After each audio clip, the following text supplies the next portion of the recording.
I'm Jim Loomis, and I'm a clinical psychologist that specializes in work with people with autism. Peer mentoring is a program that's been around a long time and been used in many different settings, from big brothers and sisters to colleges to the world of business. What we've found is that in schools, it can be very, very powerful, a very, very powerful way to bring students who may be outside the social network into it and to really help them participate at a much higher level in all ways in school. And this is particularly important for students with developmental disabilities and students with autism.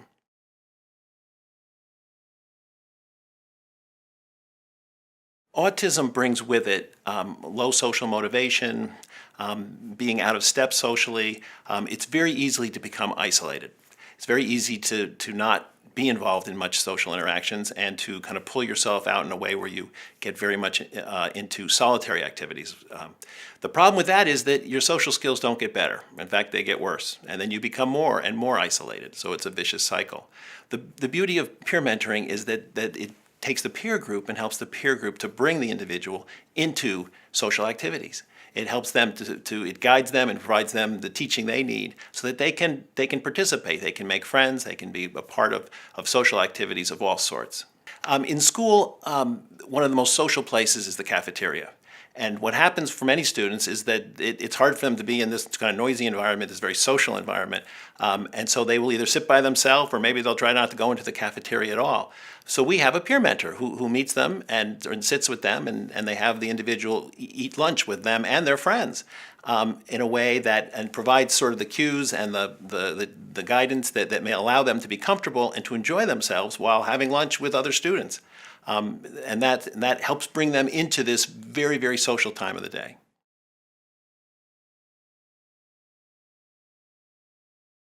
What we notice is that it's uniquely powerful. Obviously, treatment of autism involves all sorts of different kinds of specialized instruction, behavioral interventions, support for families, just a range of things. But what we find that peer mentoring brings a unique piece of this in that it helps students generalize the social skills that they're learning.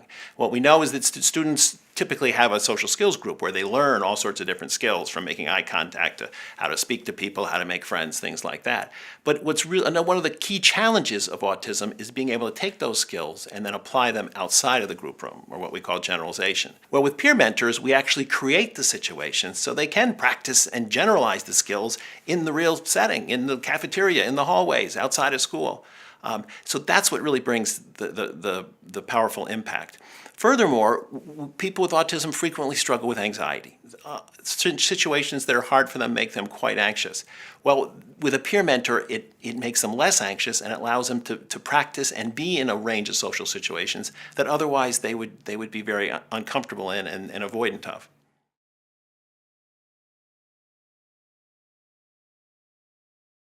Generalization is about being able to flexibly apply skills, not just where you learn them, but in a number of different settings, particularly in the settings where you really need them. And what we know with autism is that generalization is particularly hard. That when they learn where and when they learn it, and that's when they apply it. But they don't necessarily apply it in other places.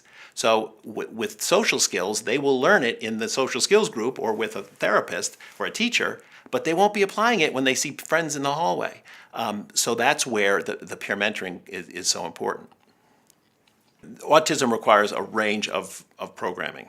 And there's all sorts of evidence-based practices that we know work with people with autism. And there are different kinds of teaching techniques. There are different kinds of structuring an environment that will be user-friendly for people with autism. It's about behaviorally being able to eliminate negative behaviors and encourage behaviors that will work well for them.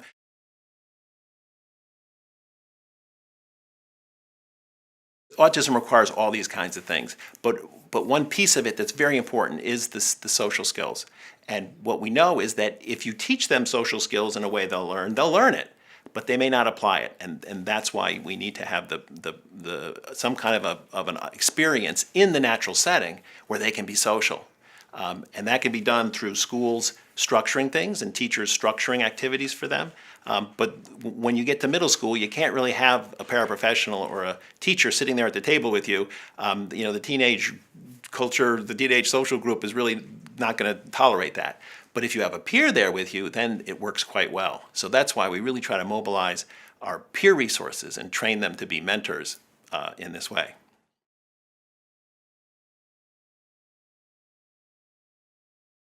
Typically, we start with a training for the staff and for the team that's going to be doing the program, and we explain what it is. We go over the research supporting it, and talk about in general terms different kinds of techniques. Then the school team that's going to be part of it, and this typically would include an administrator, a special education administrator, teachers, specialists, psychologists, social workers, speech therapists, all those people get together, and then they would form a team that would identify possible peer mentors and recruit them, that would look at the needs of the individuals with autism or other students who could benefit from it, and then train the mentors, and then after that, roll out the different applications. And again, this could be happening in the cafeteria, it could be happening in the hallways, it can be happening on clubs or teams, that a student who may not be able to quite make it on a varsity team, a cross-country team or something, well, if they have a peer mentor there who's kind of training with them or helping show them the ropes and introducing them to people, then they can find real success.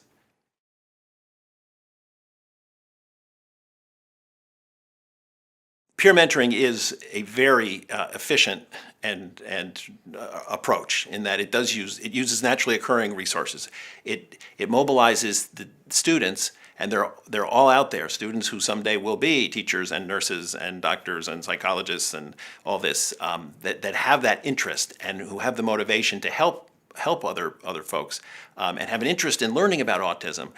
So it mobilizes those students at very little cost or no cost at all, to provide this very important service.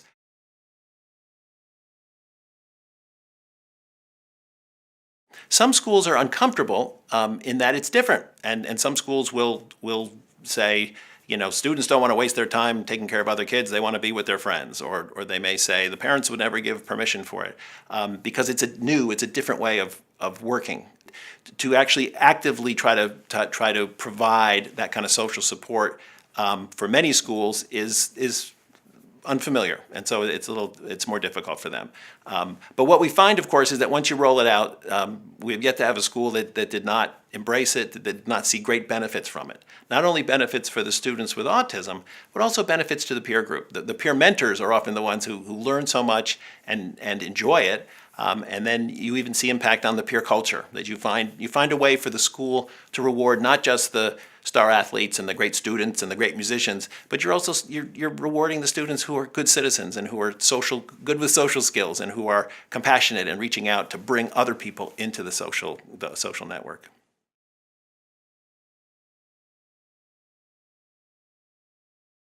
The cost of a peer mentoring program is really minimal. There is a significant staff time, but once the program's up and running, that reduces greatly.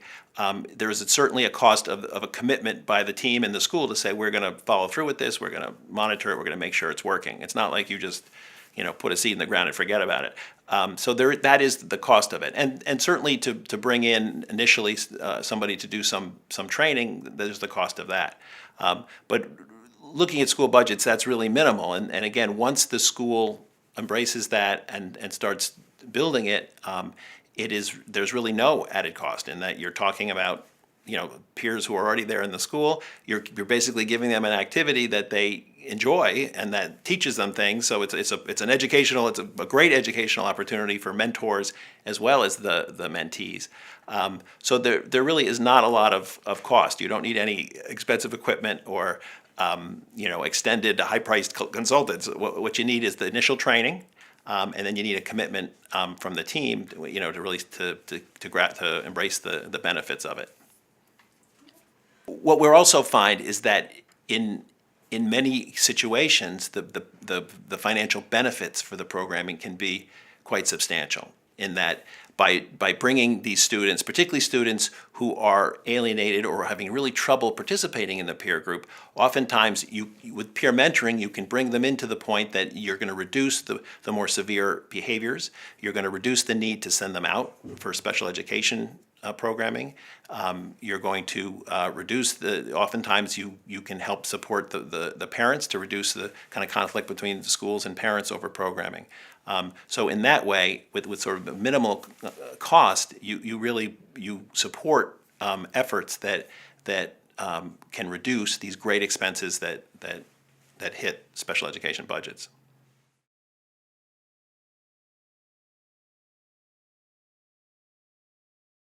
What we have found is when we've been able to start these kinds of programs, and again, as I said before, oftentimes there is some initial resistance or questions about why should we invest our time in this. All school staff have great demands on their time. Why should this become a priority?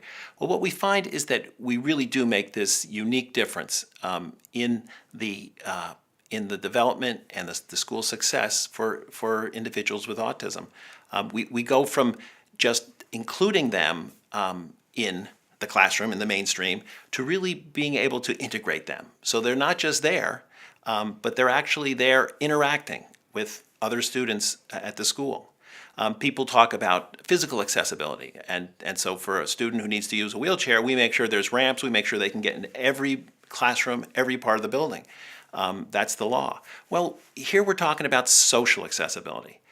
Students with autism are oftentimes mainstreamed, or they're in a mainstream program, but because of their disability, they're not able to access the social things that go on, and they become isolated, and they suffer because of it. Well, the peer mentoring program really facilitates and allows that kind of social accessibility so that they are a part of clubs, so that they are eating with people in the lunchroom, so that they are making friends, and that they're learning and participating in social activities that we all participate in, and that's so important to our development.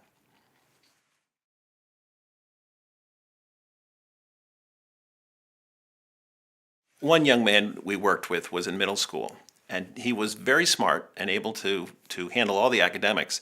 But when you carefully watched him, you found he did not speak to one person throughout the day. He got through the day without saying one word. Whenever somebody would ask him a question, he'd get a very pained look on his face.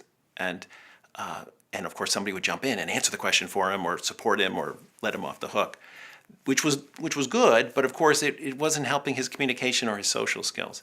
So we set up a program that it started with lunch. It was lunch hosts where he would have lunch with people.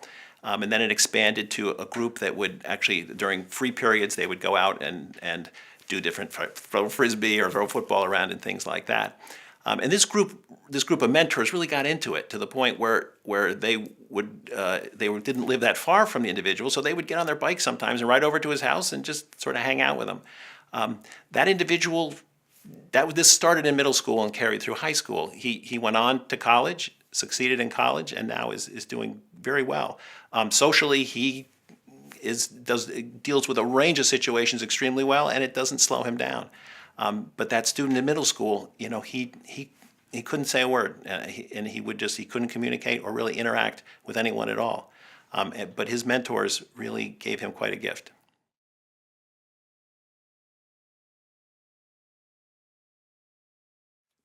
Working with a high school team, there was the school was really good with using their mentors, and they had a number of different activities, a number of different people. And one high school female student was particularly active and really enjoyed it, and she would participate in all sorts of ways. And at that point, she really didn't know what she wanted to do with her life or where she wanted to go. And yet that interest really took root and ended up steering her towards studying psychology and autism. And she later came back and actually was a school psychology intern at that actual school. But it really started with that experience and how much that mobilized her and really excited her interest.